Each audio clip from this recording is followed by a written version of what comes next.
Ade Armando dikeroyok sekelompok orang pada saat aksi unjuk rasa mahasiswa di depan gedung DPR pada Senin 11 April 2022 lalu.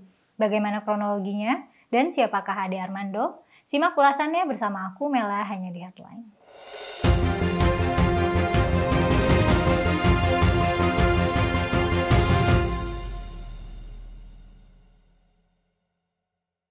Ade Armando selaku Ketua Pergerakan Indonesia untuk Semua atau yang disingkat menjadi PIS, terlihat berkeliling di sekitar area Senayan dari pukul 13 waktu Indonesia Barat.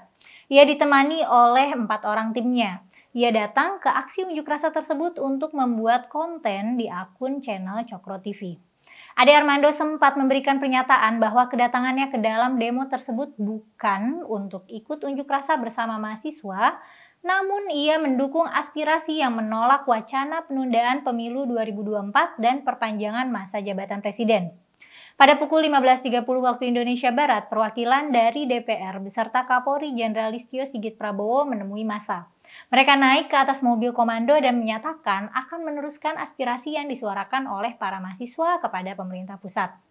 Setelah pertemuan dengan anggota dewan, kumpulan mahasiswa terlihat membubarkan diri. Mereka menarik mundur massa dan mobil komandonya. Sementara itu, di depan gedung DPR RI masih tersisa sejumlah massa berpakaian serba hitam yang terlihat melempari bagian dalam gedung dengan batu dan kayu. Menurut saksi setempat, di saat yang bersamaan, Ade Armando terlihat sedang beradu mulut dengan sekelompok ibu-ibu. Ia diteriaki sebagai seorang provokator karena pernyataannya yang sering menyudutkan kelompok tertentu.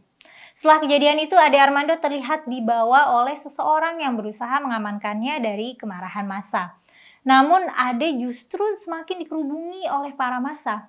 Dikutip dari Tempo, Ade mendapatkan pukulan pertama kali pada kepala belakangnya oleh pria yang mengenakan topi.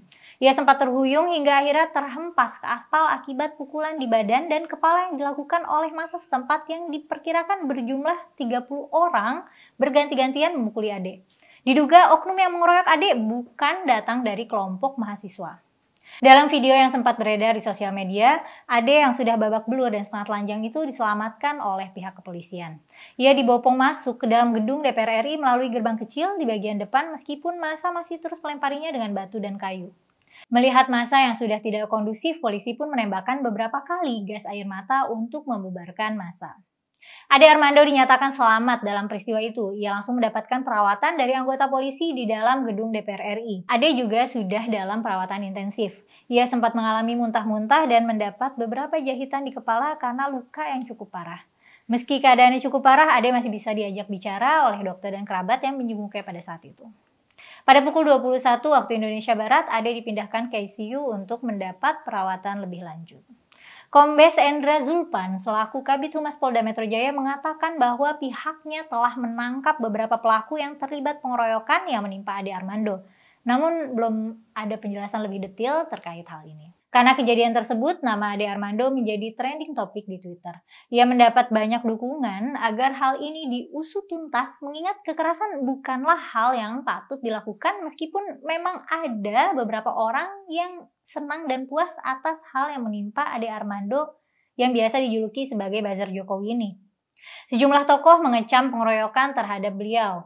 Taufik Basari selaku anggota Komisi 3 DPR RI dari fraksi Partai Nasdem menegaskan sikapnya menghargai demonstrasi mahasiswa hari ini namun tidak membenarkan tindak kekerasan terhadap Ade Armando. Putri Presiden keempat Alisa Wahid juga tidak membenarkan segala jenis kekerasan yang dimana dalam kasus ini adalah kekerasan terhadap Ade Armando.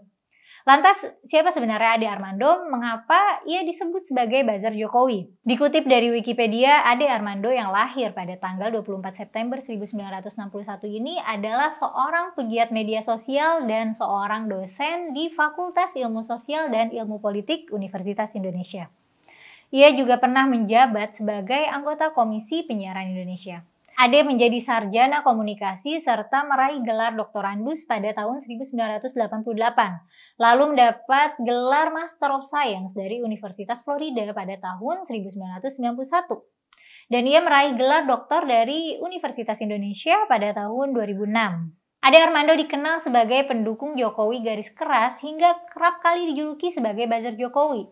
Namun, Ade Armando sempat membantah hal tersebut. Ia juga pernah beberapa kali menjadi bintang tamu di channel Geolive dan dalam salah satu videonya ia menjelaskan bahwa ia bukanlah buzzer Jokowi.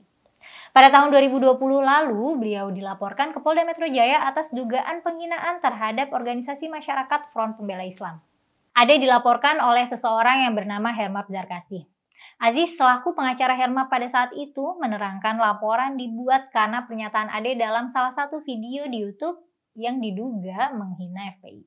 Pada 2021 lalu ia juga menuai kontroversi atas pernyataannya tentang ibadah suatu agama yang akhirnya membuat para masyarakat menjadi marah. Ia pun dijuluki sebagai public enemy karena kerap kali melontarkan opini yang kontroversial dan tidak disetujui oleh banyak orang.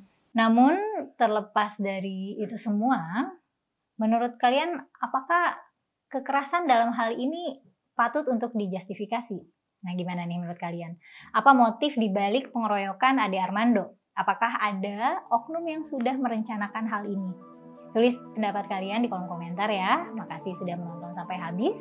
Dan jangan lupa like dan share video ini. Subscribe juga channel YouTube Geolife dan nyalain lonceng notifikasi supaya nggak ketinggalan video selanjutnya. Sampai jumpa di episode headline berikutnya.